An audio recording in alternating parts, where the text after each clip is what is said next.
Ден на розовата фланелка.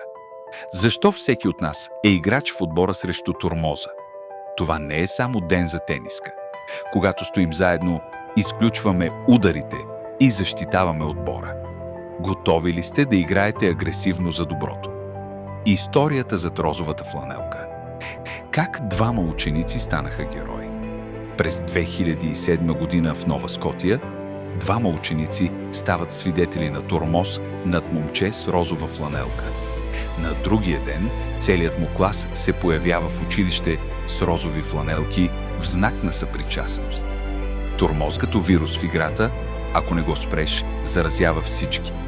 Тормозът убива самочувствието. Това е реален проблем. Мълчанието не решава нищо. Всеки, който мълчи, дава предимство на лошото. Розовата фланелка е нашият щит, символ на подкрепа и сила. На този ден розовото не е просто цвят. То казва «не си сам».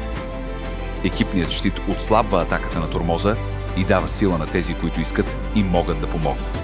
Ролите в играта на тормоза. Тормозещ. Търси контрол и изява. Жертва. Често изглежда сам, но не е бдилен. Наблюдател. Може да е пасивен или да стане спасител. Спасител. Избира правилния ход и подкрепя. Как да станеш спасител? 3 стъпки към победата. Виж проблема. Не бъди безучастен. Ситуацията не се оправя сама. Говори. Една дума за подкрепа или спри и променят ситуацията. Действай. Потърси помощ от учител, треньор или приятел. Трябва. Не е нужно да си супергерой, за да спасиш някого.